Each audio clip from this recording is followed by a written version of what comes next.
Hello my sweet and lovely viewers, তো কেমন আছো তোমরা সবাই? আশা করি প্রত্যেকে অনেক অনেক ভালো আছো। আজকে আবারও চলে এসেছি নতুন আরেকটি ইনফরমেটিভ ভিডিও নিয়ে। তো আজকের ভিডিওতে তোমাদের সাথে কথা বলবো দুটি বিশেষ লক্ষণের কথা, যে দুটি লক্ষণ তোমরা যদি লক্ষ্য করো কোনো গর্ভবতী মায়ের শরীরে, তোমরা ধারণা করতে পারো যে গর্ভের আগত সন্তানটি একটি ফুটফুটে কন্যা সন্তান আসতে চলেছে। তো প্রাথমিকভাবে গর্ভবতী মায়ের পেটের আকার দেখে তোমরা একটা ধারণা করতে পারো যে গর্ভের আগত সন্তানটি পুত্র না কন্যা।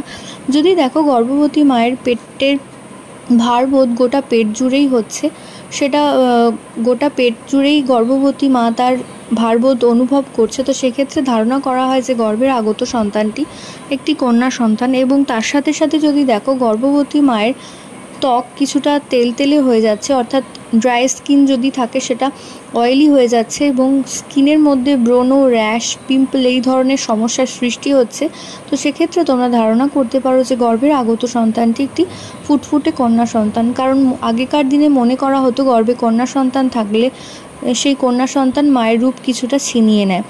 সেই ক্ষেত্রে তোমরা ধারণা করতে পারো যে গর্ভের আগত সন্তানটি অবশ্যই একটি কন্যা সন্তান আসতে চলেছে। এই দুটি লক্ষণ যদি তোমরা কোনো গর্ভবতী মায়ের শরীরে লক্ষ্য করো, তো এইগুলোর কোনো সায়েন্টিফিক ব্যাখ্যা নেই, এটা শুধুমাত্র আগেকার দিনের মা কাকিমাদের ধ্যান ধারণা বা ওল্ড ওয়াইফ টেলস থেকে এই সমস্ত কথা পাওয়া যায়। তো তোমাদের কাজে লাগলেই ভালো। প্রত্যেকে ভালো থেকো, সুস্থ থেকো, সাবধানে থেকো, এই কামনা করে ভিডিও এখানেই শেষ করছি। নমস্কার।